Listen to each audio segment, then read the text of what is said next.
You're checking out Power99.com. Don't stop.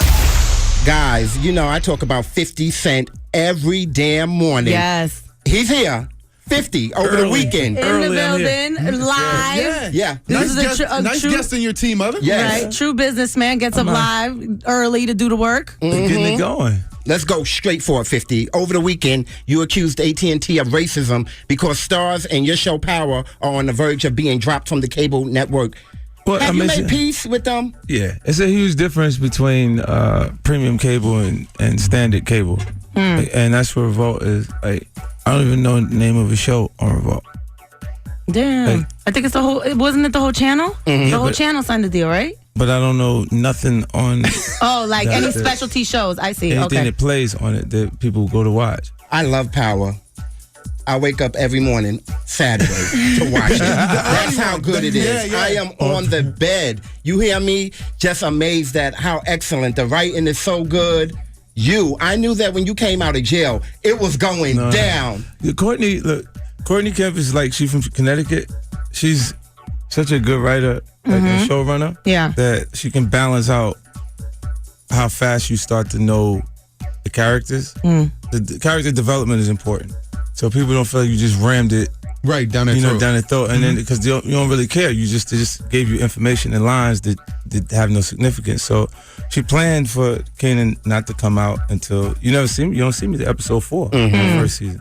How involved are you in it? You know, obviously this is something that you're pushing hard, but are you there day to day saying, I don't want this needs to be better? Oh, no. Like, I don't. No? Not now. You know what I do? I come to the writer's room and see everything that they're doing and talk to them about, like, what choices, like why they chose those, the creative. Like, if they say something like a line and they got it coming out of their character's mouth, and I'm saying, why would they say that? But sometimes the writers will lean towards non-traditional lifestyle choices, things that they'll say to relate to, so it connects to things that are going on. It's character development. Right. And then I'll go, like, why? Like, why is that there? Like, because creatively you may just have the idea and put it in the scenario. And then they go, well, you're right. It doesn't have to be there. Right. You know, and they'll come up with various options and just change things around a little bit. Right. 50, I've known you for a long time. And through the money and through the fame, you haven't changed. I think we met back. You were living in the Poconos. I think it was right after How the Ride was released. And then you came to the city multiple times with Steve Brody and Mike Knox and all that. And it was always love there. And then I met you again at, where were we? Mix Show Power Summit. And we met in the hallway and you was like, yo, did you get your sneakers? And I was like, nah, our flight was delayed. And by the time I got back home, you had sent me 10 boxes of sneakers and 2 boxes of clothes. That's love, man. Yeah. You know how to treat people nicely. and that it's been years since we've known each other, and you're still the same person now as when I met you when you were doing Chrome or Evolution, when you first got the deal with M. How do you just remain so humble and stay the same through all the success and all the fame and all the money? Well, as you progress, you start to look. Well, it's a whole learning curve. It's a whole period where I kind of locked in because I was trying to understand what was happening. And it gave everybody else the time to have more fun around me. Like, everybody was just enjoying themselves. Because I literally would go after the show to the room, boom, sit down and read the contracts and read different things so I can have a full understanding of it. And then I changed what I'm asking for in the deal process. And it was like, oh, okay, well, be careful what you tell him as far as why you chose to ask for the deal points. Right. Because they knew I understood it to the point that they need to be asking for the right things, or I'm gonna look at them like I need to change the attorney. Yeah. And do things. So that just was enough for having enough knowledge to point out when you feel like it's right or wrong. Like, my gut instincts. Like, a lot of times, like, Champ would rather make the bet than to gamble in business. Because if you don't understand it, it's like you already lost. Like, it's like a guy giving you a phone call telling you, oh man, stocks are down. You like, what do you mean? Like, if you can't I shoot dice. When you're on the East Coast, 3 dice is CeeLo. Right. At least when the dice stop rolling, you know whether you won or you lost. You know, if you're putting your money into something, you don't really, because you got an advisor that knows, but you don't know. And you can't tell when you won or you lost. I felt like I already lost. but not having any knowledge of, what my win is. Right. Let's talk about your strip club tour right now, because you were everywhere in the city. You was at Onyx Vanity Grand last night. And Rumors. And Rumors, and you at Onyx tonight. Yeah. You promoting this effing vodka, your new vodka. Yeah. You out here hard, man. Sidebar, thanks for the gift pack. Yeah. Yes, thank you so much. You had class. And this is what I was going to say. I was going to say, 50 knows how to treat somebody, because when you send somebody a gift and you don't know it's coming, you happy. Yeah. We got the wild cherry, the cucumber flavor, effing vodka.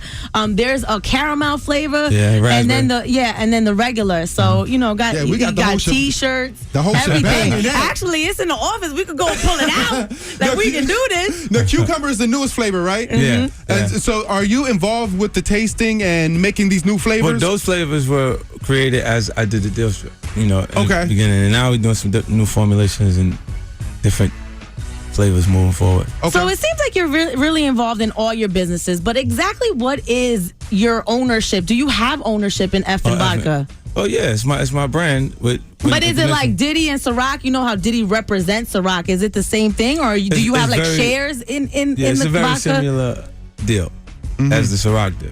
You see what I'm saying? It's Right. that's what those corporations are comfortable with. So they look for it and try to create that kind of outline for it. Let me just say, I was in the club with 50 in New York, right? And he was pouring effing vodka down every girl's throat. Just open your mouth. Rob Gronkowski was there dancing. It was All-Star Weekend. Yeah, I seen Quilly with you. What's going on with that? Like, you running with Quilly? I run into Quilly out here. Like, these guys, I've watched these guys long before anything started they become really recognizable. Right. Like the little white T-shirt. Yeah. In the pack, they're all rapping, and the clip is on YouTube. Yeah. And I just get into it because at that point it's really raw. Like I think it's pure hip hop. Yeah. Because they're writing for the 10 block radius they live in. And at that I found Meek at that point. It was $3. It was Joey G Hot. Okay. Yeah. Cheek Raw. Mm-hmm. So to do that with Mike Knox. Coke. Yeah. A lot of Do you do that with the intention to sign them, or just to create a relationship with a bubbling artist? Well, looking to see like who's next. Okay. Like, out of the guys that are there, like you watch, and since then from the early stages you see Meek emerged out of that. So you should expect more. Like Philly is like a real rap town. Yeah. Like the underground, real writers out here. Since we're talking about Meek Mill, he's all over the blogs. What do you think about him saying Drake doesn't write his own rhymes? I don't know where that came from. Well, I think people were comparing the two, and he was like, "Don't compare me because I write my rhymes and Drake doesn't." In your perception, do you think a lot of artists don't write their rhymes, that they have ghostwriters? You've been in the game for a long time. Well, I wrote everything that you've heard from me. A lot of. I don't know how much that matters. Right. You know what I mean? Like, because look at Puffy. That means you can't even look at him. He can't exist. And then he was singing on the last album, Friend in Paris. We got rid of Milli Vanilli for that.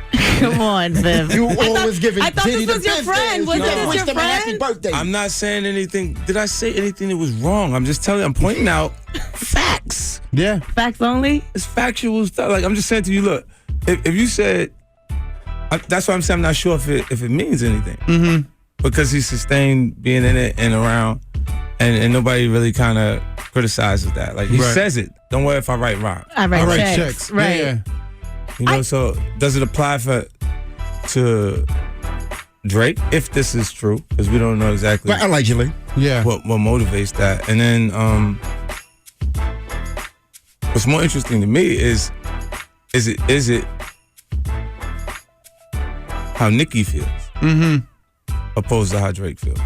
Opposed to how Meek feels. So you think Nicki's putting the battery pack I in think Meek? because they had a relationship prior to Meek being in a circle, she'd have to be okay with what he was saying. Right. Oh, that's a good point. Yeah. Good twist on You see what I'm saying? Yeah, because they're signed to the same. Well, we don't know what's going on with Cash Money, but they're affiliated. They've had, strong relationships. Yeah. What publicly it looked like. So. Hey, 50, let's jump back to Philly artists. Shout out to Q Deezy from Fox 29. He just did a piece on Cosmic Kev. He had you in the piece, and you were talking about how instrumental Kev is to the city with upcoming talent, and how Kev was very instrumental in the beginning with kicking off your career. Yeah, he was. Like, Kev is like, hands down, like, you got guys movers and shakers in each market, like people that are involved and immersed in the culture to the point that they become influencers. Mm-hmm. You know, and he's one of those guys that you sit there, you come there, and you showcase your talent. Even like if you're a rapper and you're from Philadelphia, and we recognize you at some point, you've been in front of Kev, in front of the mic, gone. Yeah. Right. You know what I'm saying? So it's a part of, you know, the structure of what developed here. You're checking out Power99.com. Don't stop.